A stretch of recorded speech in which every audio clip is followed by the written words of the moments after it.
зан модар ё модаркалони ин тифл нест. ӯ танҳо пизишки занона аст ки модарону тифлони онҳоро то замони таваллуд ва баъд аз он ҳам зери назорат мегирад.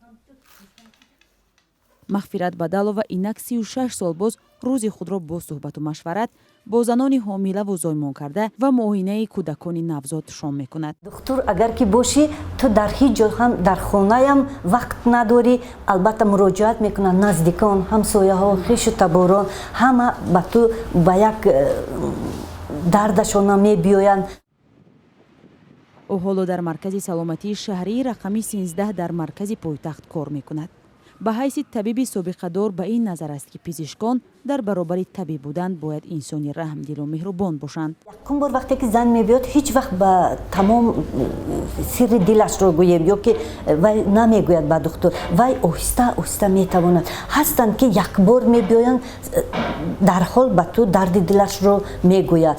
Ҳастанд занҳое ки ба онҳо оҳиста бо мулоиматӣ аз дур вая сар мекунӣ, баъд оҳиста оҳиста ба вай наздик мешавӣ.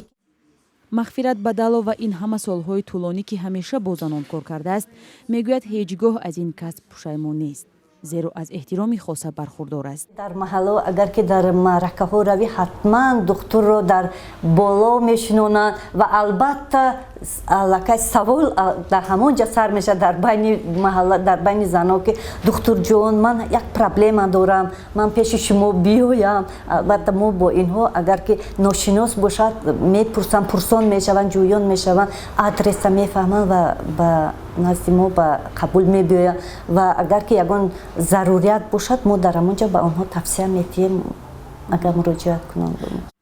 ӯ пас аз хатми донишгоҳ дар солҳои 80 корро дар як деҳаи дурдасти ноҳияи айнӣ шурӯъ кард.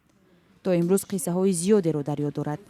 аз ҷумла таваллуди хонагии занҳо дар солҳои ҷанг, камбуди пизишкон ва шароити нохуби кор дар 20 соли пеш. Занҳои бечора наметавонистанд то таваллудхона раванд ва буд лаҳзаҳое ки ман занҳоро дар хона тифлошонро таваллуд кунонда ҳастам. Хушбахтона он тифло солим ба дунё омада буданд. бо гузашти солҳо ӯ ҳанӯз як ҳодисаи марги зан бо тифли батнашро фаромӯш накардааст. ин зан ки зери назари ӯ табобат мегирифт, ҳангоми таваллуд фавтид. ӯ дар ин қазия то ҷои худро ҳам гунаҳгор медонад ки натавонист ӯро аз чанголи марг раҳо кунад. соли 97 буд.